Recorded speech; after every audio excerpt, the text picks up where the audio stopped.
carruurta qulqulatadu heshee qalad wax loo sheegay ee lagu qofulay soo qurhko adiga qabantaada qaatilnimo ka weyn baanaan arag qowl anoo qarini qarxiyo islaam qoortago diintumay qorine islaamnimadii laga qayliyo way qarribayaane qaadirow adigu naga qaqabo kaaga qayshadaya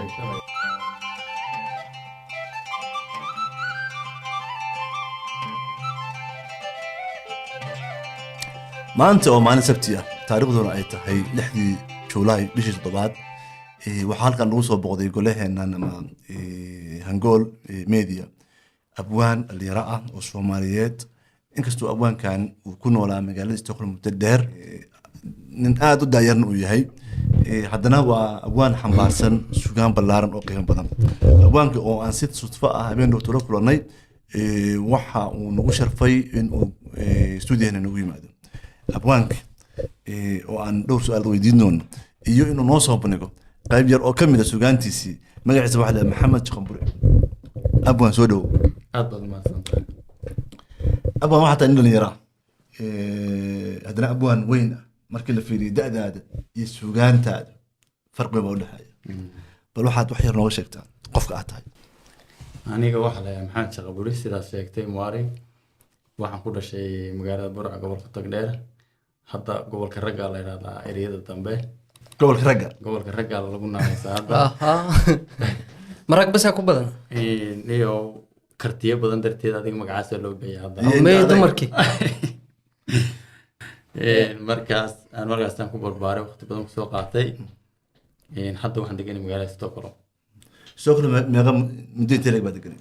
muddo kooban baan deganay hadda ilaa hadda waa cusay baan sii dareemay laakiin waa la qabsatay aad iyo aad sugaantaada abwaan baad abwaankuna wuxuu u baahan yahay dad sugaantiisa xiiseeya oo fahma magaalada Stockholm ma ka heshay dad sugaantaada xiiseeya niyow run ahaantii dee anagu horta markaanu Soomaaliya joognay waxaan iska haysanay ciidamo badan oo bilaa camal oo ama aanu uga sheekeyno wax ama aanu dee yar ugu tirino markaas noo saacabeeyo hididiilaanu ka heli jirno mid dambe aanu samayn jirnay iyo dhiirigelin dee hadda niyo dadku waa iska wada yaacayayo haddaad istiraan yar u sheegtay ninkii u tegay baad arkaysa maogtahay markaa waa niyadjab weyn taasi maogta taa weli ilaa hadda ma haysano ciidamana dhegeysta sidii Soomaaliya sax taa farqi weyn baa u dhexeeya dhihi karaa bal Saciid weydiin sababta mataqaan farqiga u dhexeeya loo waayay dad dhageysta dad Soomaaliya badan baa Saciid ku nool magaalada Stockholm sax haddana fankii sugaantii Soomaalidu abwaano badan oo halka ku wareysan waxay leeyihiin mataqaanaa ma helno dhiirigelin maxay kula tahay sababtu anigu waxay ila tahay dadku way xiiseynayaan sugaantooda dhageystaan ama jeclaan lahaa laakiin golihii ay ku kulmi lahaayeen aan jirin ma saamaxayso fursad inay helaan in Maxamed oo kale iyo dadka la mid ah ay meel ay helaan ay ku soo bandhigaan sugaantooda oo dadkuna yimaadaan taasay la tahay cali abaanku yaabana badan waxay ka sheeganayaan mataqaanaa dad la'aan waxay leeyihiin dadka Soomaalidu sugaantu waa ka tageen adiga fikirka muxuu yahay runaantii waa sax waxa looga tagay waxay tahay oo ay abwaaniintii iyo fanaaniin badanba ugu cabanaan haddaa xasuusteed waraysigan ugu dambeeyo oo aan halkan ku qabanay oo aan la yeelanay digriyo wuxuu ka cabanayay habka sugaanta habkii ku socoto taasna waxaa keenayso kolleytabo malahan kayd ama meel dadkii abwaaniinta ama museumyadii yani dhiirigelin ma haystaano fanaaniintii abwaanada taasaa keenaysa haddii aad fiirisid barnaamijyo wadamadan kaleeto hadda dalkan aan ku noolnahay Sweden oo kaleeto wuxuu leeyahay barnaamij la dhahayo Isvariga Got Talent oo leeyahay barnaamijyo kala duwan oo talentigoodii lagu soo saarayo lagu dhiirigelinayo oo qofkii asiyoosan u tagin ba dad kaleeto toos u abaarayo meeshii maralaala meeshii markuu tago wuxuu yahay bulshada isbarayo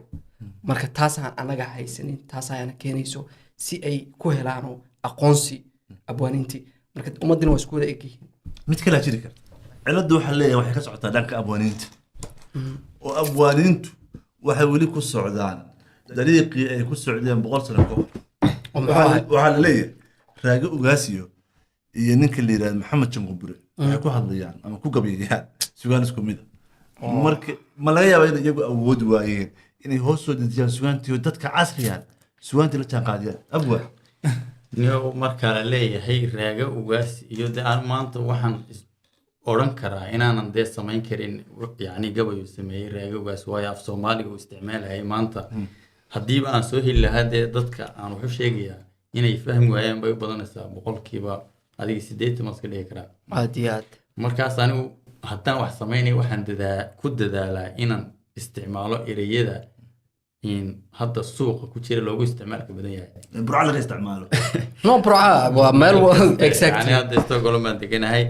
haddaan siraa wax yar samey kuwaygii ugu dambeeyey waxaan ku dadaalaya yani social media ereyada ku jira ayaan adeegsanayay markaas waxaan oran karaa eedaynta nala soo jeediyey cadaalad maaha waa dhinac bay garantaa dhici karaa mid haddii aan ku weydiiyo gabayadaada ma halkee ku salaysan ama halkee ku badan yihiin niyo anigu waxaan waxaad wadaa mawduuca macnaha waxay noqon karaa maraan dhiirigelin ma diin wadani diin wadan exactly aniga niyaho waxaan xooga saaraa diinta qabyaalada inaan yani xumaanteeda tuso aad iyo dadka aad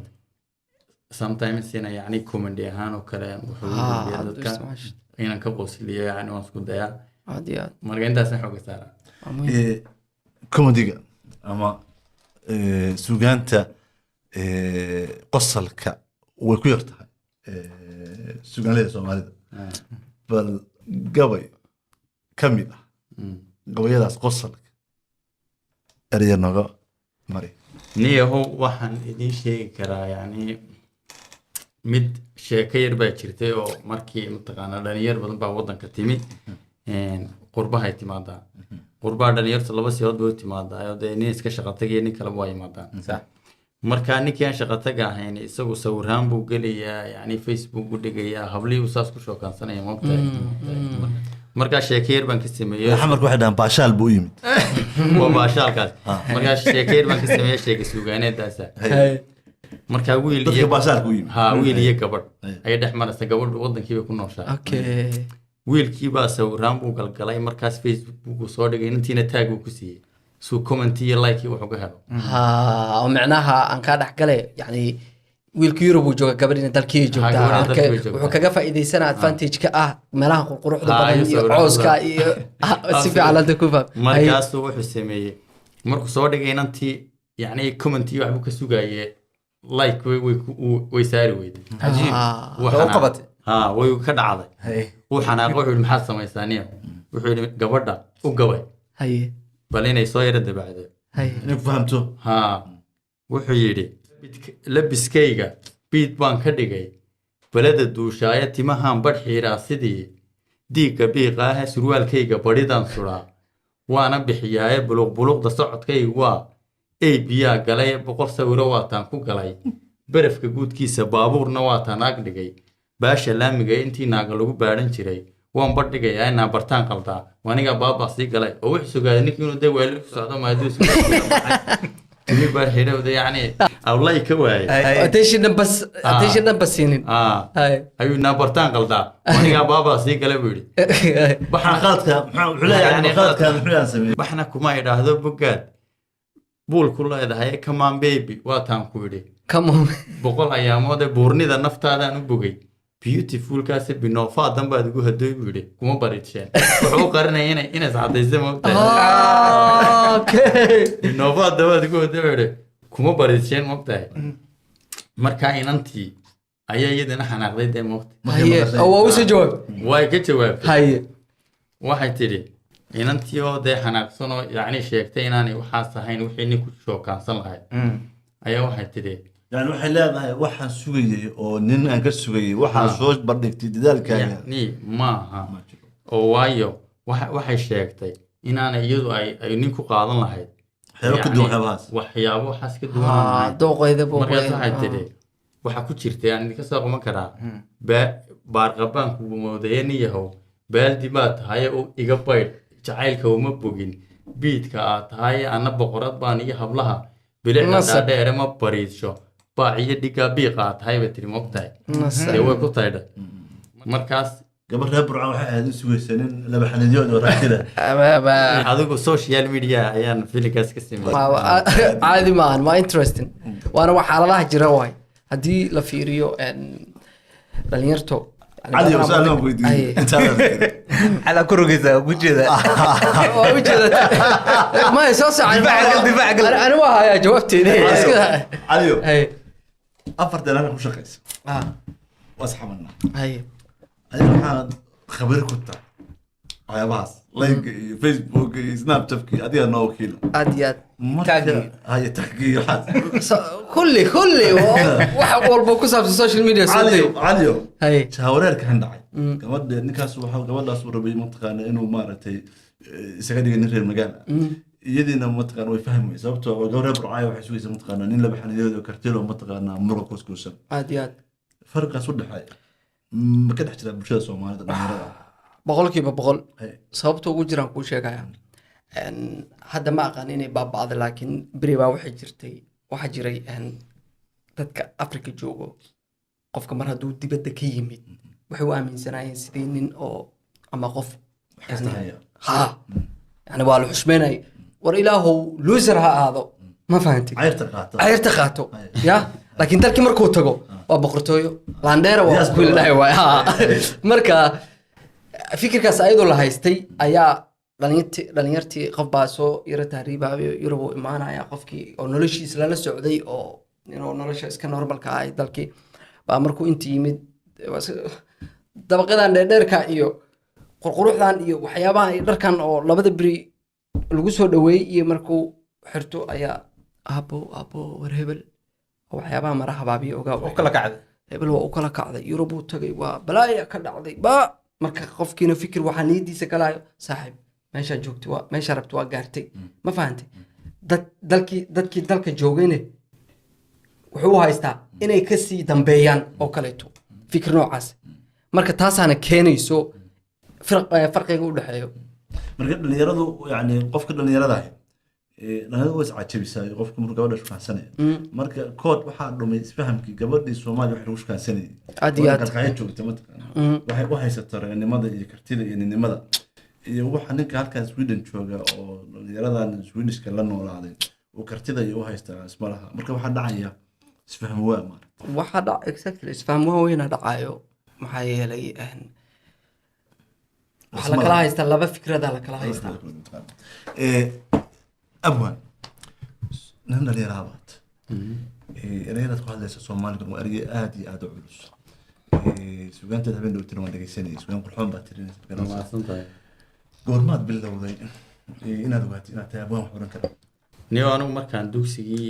dhexe dhiganayay ama kii saraba ayaa waxaa jiri jiray inaan mataqaanaa markuu macallinku maqan yahay dhalinyarta ardayda inuu qofku si sugo u noqdo sida aanay u dareemin caajis in madadaaliyo okay marka xagga horaan isu taagi jiray xiisadaa bilaa macallinka ama sheeko ama yacni wax yaroo iska tixtiixa waxaas baan ku madadaalin jiray xafladoo kale marka la qabanayana iskuulka iyo waxaasan wax yar usan samayn jiray markaas dee kolley niyo Soomaaliyana way ka abwaana badan tahay halkanoo dee nimo badan oo iga suugaan badnaa baa jiray kuwaasaa janaaska badan heli jiray laakiin anna markaasaan iskara tuhmay oo tusaale buu ku ahaayeen oo adi yacni waa tigsanaysa exactly markaas waxaad ogaatay markii aad dhowr ayaan siri qodhiya xaradee maad booska iska cidhiisatay saas waaye maxamed aniga hadda weligii gabay ma tirin haddaan Soomaaliga barto oo erayo badan oo Soomaali aan dee akhriyo oo raadiyo baarbaro soo ma qori karo gabay niyahow waxaa jira fikrad tiraahda gabayga horta waa lagu dhashaa saa badan oo yacni waa iska hibaa la bixiyo laakiin waxaa jirta fikrad odhanaysa haddaad gabayo badan qaybto adigana waad samayn kartaa macnaha haddii aad haddaad gabayo badan xafido exact adigana marka dambe mid aad leedahay samayn kartaa marka waxaa leedahay Saciid iyo inuu gayo waxa u dhaxeeya Soomaaliga barshadiisa gabayo badan af Soomaali waa dhameeyay af Soomaaliga waa sheeko waaye no hal erey oo adag ma ku dhahay jawaabtiisa ahan leh hal erey oo adag iskool imtixaan ma maya af Soomaali waa dhameeyay af Soomaali laga badbaado anaa biyeen sababta ka baqaya aniga oo hadda tan idinka ilaa rusula in aan soo kala xujada غير marka ala kulli xaal Saciid yani ana waan aamsanahay suugaantu inkastoo ay u baahan tahay Tala. maya wax akhrin iyo u baahan tahay barasho mar badan ay kor u qaadayso laakiin waxaan aaminsanahay asalka sugaanta waxa weeye in qof hibo u jirto mataqaana asaas waa magaranaysaa adigu ma adiga ugu horreeyay familkaaga cid sugaan culisa niyo familiga yacni hoos ahaan ma garanayo yacni waxaa jira qof aan abwaan la oran laakiin afari oo kala tiriya afari waxa la yidhahdo afar buu tuuraya uu iska soconaya moogtahay waa gambinaya afartaas kale waa jireen moogtahay abaay afartuu tuuraa waa sii daaya moogta markaas laakiin abwaan ma dhahan halkaas kale moogtahay waa jira markaas صح laakiin cid tirisay gabay miisaan leh oo isku xiran oo adiga familka ugu horreeyay qoyskaaga waa reer burca burcana waxay ka mid tahay magaalooyinka soomaalida oo xagga dhaqanka iyo suugaanta iyo afka iyo magaranaysaa caanku ah afka reer waqooyiga wada caliyo mataqaana hargeysa lama dhaho war afka waa afniyo waqooyi iyo koonfur wax kala wadid maxaa ka hadlaynaa dhanka sugaan u malayn maayo reer hargeysa in lagu tuhmi jiray in ay yihiin sugaanley laakiin tareenkaas weyn oo mataqaana gobolada waqooyi sugaanta xageegu ka bay iska bilaabay raacaan mataqaana laakiin reer burco mataqaana waxaa ka dhashay abanka weyn hadraawiya burco ka dhashay waxaa ka dhashay rag aad u culus magaranaysaa marka burco iyo hargeysa inkastoo dee waa dhul soomaaliyeed laakiin sugaantu haddii lagu tartamo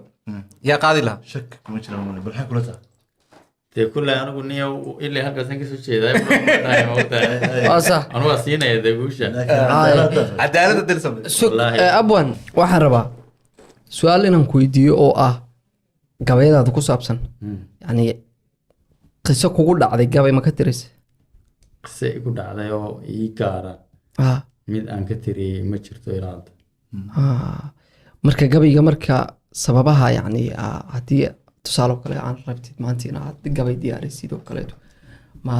niyadaada waxay kusoo dhacad tirisaa mise wax inaad aragtid sawirkii markaad qabsatid ayaad yacni wixii waxaa kugu jiri kale- kartoo kale dee waxaad maalin kasta la kulanto oo bulshada ka dhex dhacayaan taas kaloo ka hadli kartaa waxaa kaloo jiri karta yacni filin lagaaga sheekeeyey oo qiso qof kaaga sheekeeyey yacni waxii inaad aragtay oo kale kugu noqonaysa maskaxdaada mar taasoo kalena waa laga samayn karaa noo soo qabo mid gabayada ka mid ah oo ku saabsan adi noo door niyaho waxaan idinku dheerayn maa in yar baa idiin soo qabanaya maanta soo qabo markaas yacni taasina waxay ku saabsan tahay shukaansiga waktigan waa loo baahan yahay kaa waxaan arkay niyahow niman mataqaanaaye hablihii ku shokaansanaya niman mataqaanaaye soomaali horta wadamada kale ku badatay moogtahay qurbaha niman intay usoo tahriibeen sacuudiga maaragtay marka dambana la tarxiilo afar carabiya kala taga dabeetana hablihii saas ku shokaansanaya ayaan arkay inay moogtahay gurbaawi yihiin haa dee kayf xaal bay iska oranayaan moogtahay xaalka inanta ma garaysa horta soomaalidana waxaad aaminsantahay theoria in marka inaad inanta ka soomaali badiso say wax walba oo ka isaga dhaado moogtahay waxay ku xidhayaan moogtahay haddii kale su-aal bay inantu keenaysaa ama jawaab bay ka bixinaysa moogtahay way xujeynayaan haa in yaroo carabiga ugu dhex darayaan moogtahay soo u qaso haa inanta erigaasi ku mashquulaysa toon xubkooda marka kuwaasoo kale jira moogtahay markaas wuxuu yidhi intuu xoolo helaya jacaylkiisa ha xidhnaado xayraan intuu yahay xabib yaanu kugu oran jeebka oon xisaab jirin qalbigaaga yuu xadin xirfadlaha hadduu yahay xeelad yaanu kugu helin xulashada ninkaagana xoolahana ku qiimee xagga diin ka fiiree oo ka fogow xumaanlaha kayf haal hadduu dhaho xaaji yaanu kula noqon xaggan waa xamaal weyn laga dila xaqiisa warwaa ninka wax looma reebinbe ilaa xaaji baa la moodaya xamaal baa markaa wuxuu ihi kayf haal hadduu dhaho xaaji yaanu kula noqon xaggan waa xamaal weyn laga dila xaqiisa cajiib cajiib ama intaa yar baa idiin soo qabanaya si hadda marka taasi waxayba dee saameyn si toosa u yeelan kartaa Sweden iyo Europe sababtoo ay waa qaybo ka mid ah xagga haddii xaaji iyo arrintaas tahay xaggan arrimo kala jira waa la iswarlaay horta waxaysan saameyn ku yeelanaynaa waxa ah mataqaanaa horta saameynna waa ku yeelanaysaa laakiin saameynta oo halkaas gaarsiisan maaragtay male markii aad Sweden timid suugaantaadii aad tirisay intaad Sweden imaan suugaanta halkan aad ku tirisay ma kala duwan yihiin mayniyaho wax farqiya oo dee u dhexeeyaan sheegi karo maanta ma jiro yani kolley saameyntu way iska jirtaa bulshada laakiin wax gaaro aan ka sameeyay oo kala duwanaansho caynkaas mahay halkan abano badan iyo suugaanley badan oo noogu timid waxa ay ka sheeganayaan mataqaanaa wada shaqayn la-aan suugaanleyda iyo soomaalida Sweden joogta fikriga ku aadan muxuu yahay mataqaan see loo abuuraa wada shaqayn suugaanleyda soomaalida Sweden oo Stockholm inay mataqaanaa wada shaqeeyaan xagee laga bilaabi karaa kulata aniga waxaan aaminsanahay yacni waxa laga bilaabi karaa si hadda dadku waa iska qofba meel buu cararaya laakiin marka la helo goob maaragtay ay ku kulmi karaan asaaska koowaad wuxuu noqon karaa meesha goobta la isku arkayo lagu kulmaayo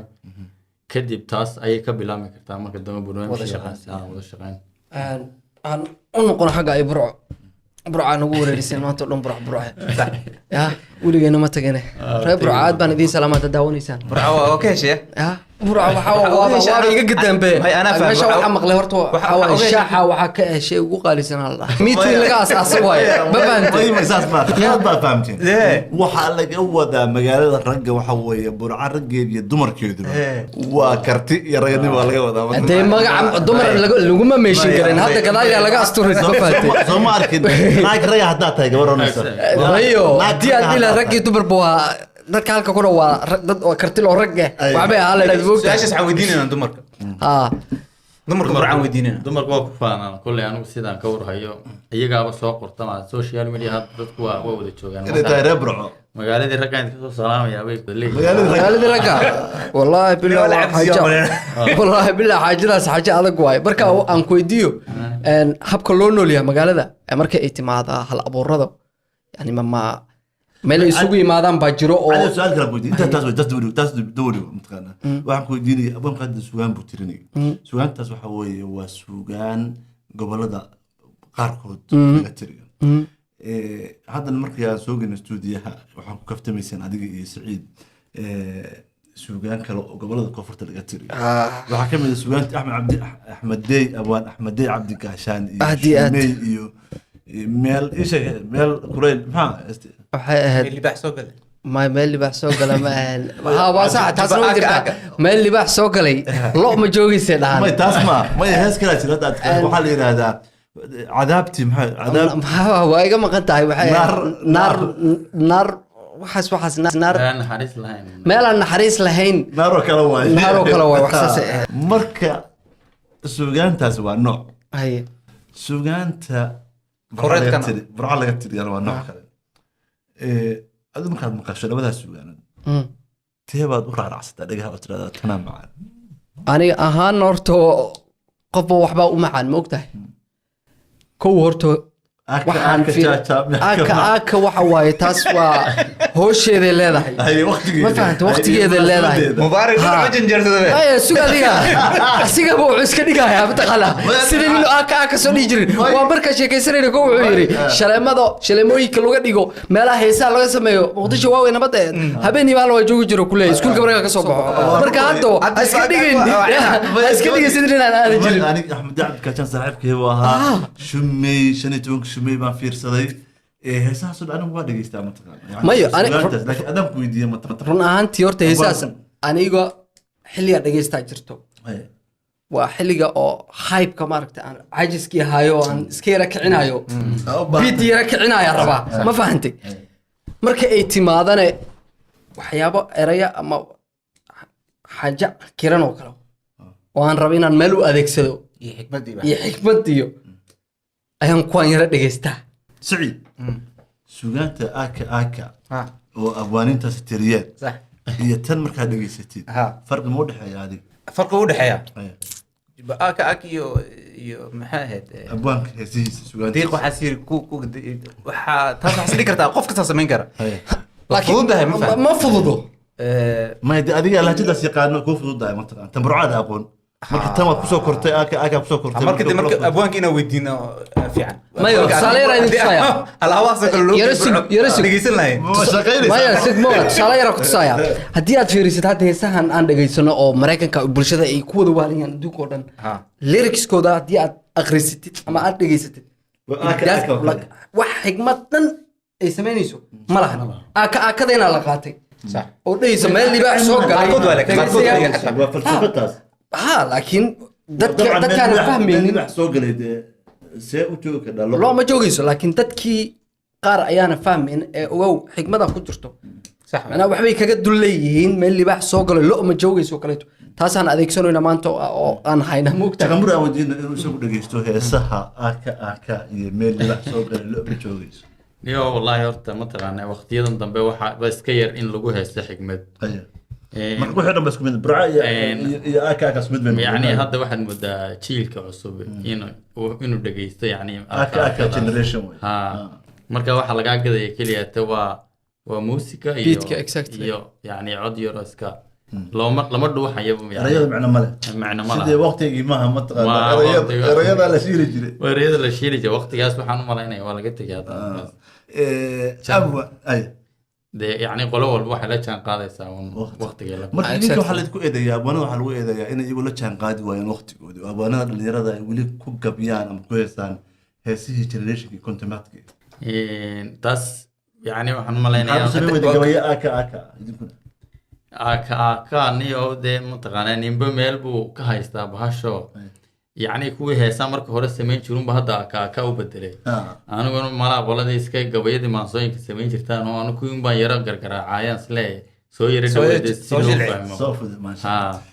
abwan waxaa jira gabayada waxaa ku jira gabay aad iyo aad u qiimo badan oo dad badan oo soomaaliyeed oo dhageystay ay aad u xuseeyaan jecel yihiin gabaygii kii hooya kii hooyo ha ma dhageysatay taas muhiim waa inaad dhegeysan ha aad buu u macaan yahay gabaygaas goormaad alift wallaahi gabaygaas waxaan alfay intaan sweden ku noolaa yacni hooyaday maan arag in badan hadda 7 sano yani waan u xiisay waan salaamay hooyada ay daawanayso markaas waxaan dee dareemay una taqaanaa hilow hooyo ha inaan dee u baahanahay si kastad weynaata dee hooyada u baahantay mo aad iyo aad iyo aad markaas waxaan kaloo anigu isku canaantay inaan yacni booskii ka gabay oon yacni sugaan aanan ku sheegin halkay intay qiimay leedan iska caashiq iyo waxyaabahaas iyo aan daba carcaraymo marka anoo iscanaananayo leh dhakada kama ayalkana in yar baa idin soo gaabinaya anoo iscanaananayo leh aan caashiqa joojiya maamada waan ugu sheego ayaa waxaan idhi hubaaliya heesahayga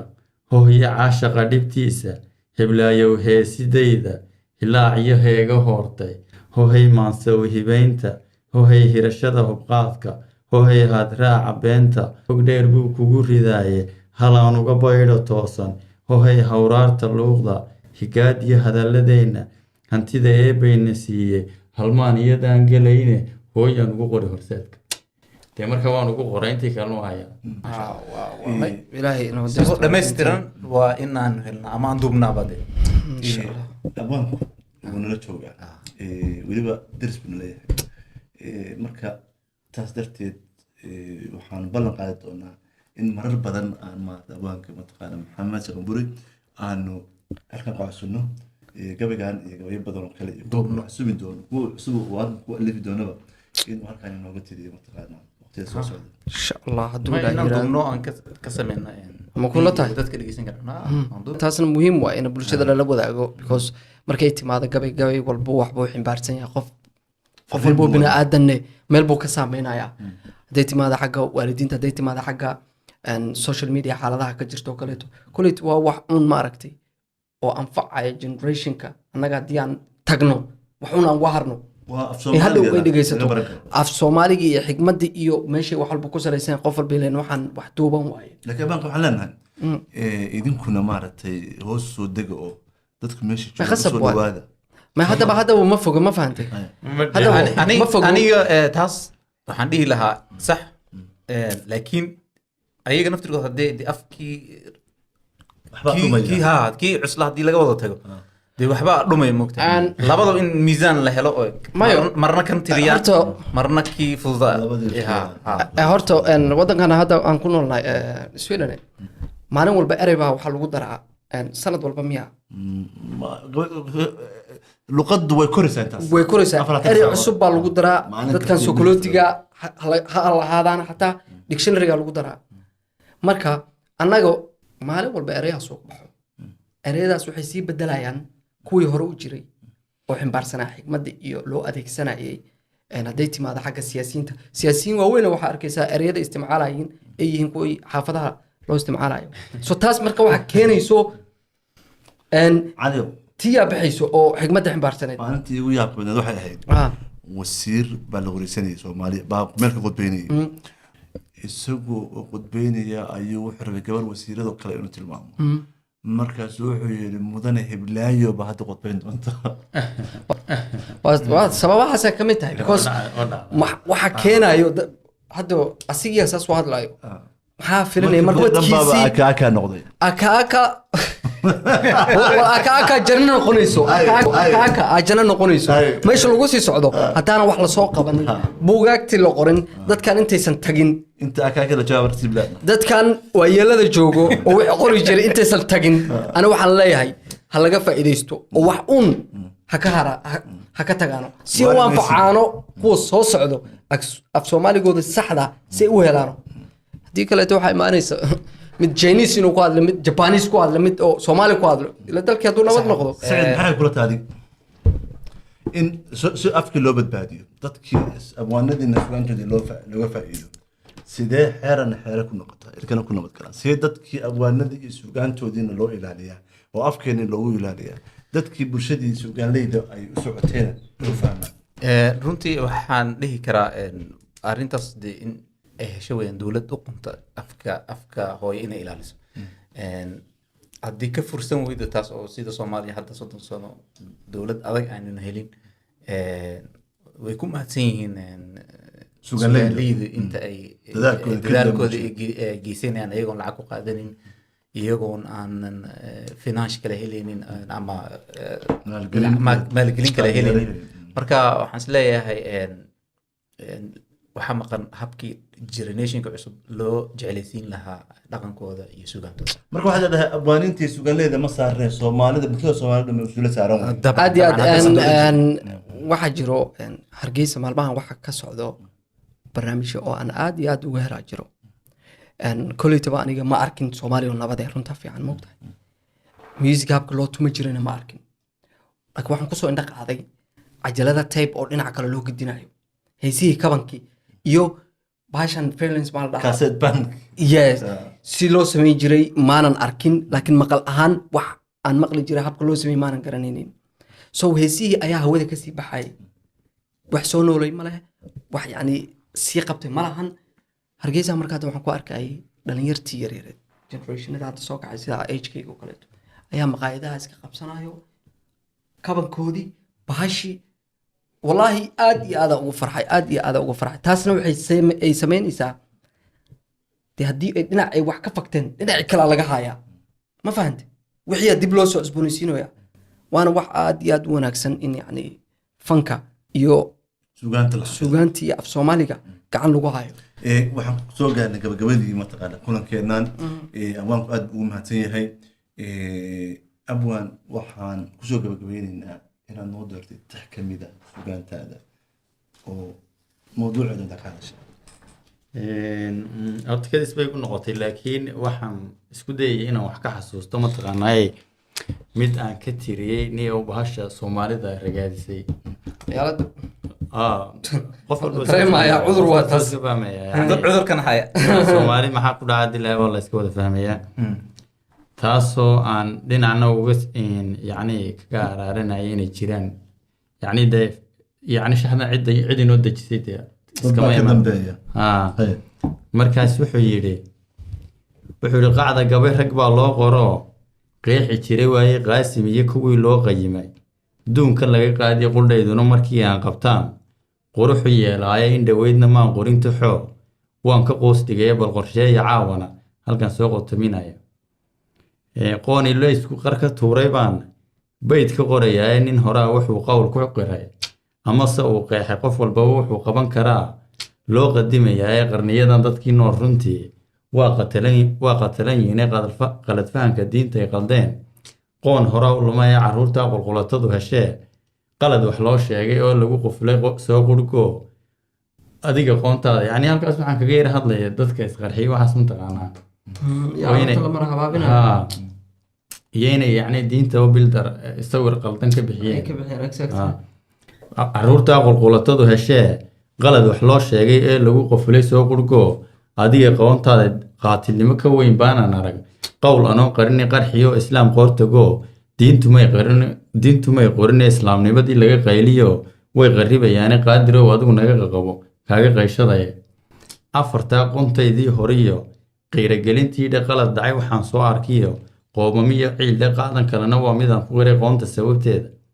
qabqablii dagaal baa qasoo quud ku raadsaday anaa kaa qabiil weynayaa qaran u weydaynay waa waxa qaxoontiguu galay sabanka qaaroode oo waxaa badaha loogu qubay dhallinyartii qaare quursi bay ku wada nool yihiin dalalka qaarkii qabyaaladinimay qool sudhaa ma laha khayraade qabri laysku naariyo dhibiyo qoomo maaxigii qiyaamaha markaa qaawantiin qiil ma helaysaane qaraarkiin waa quubdariyo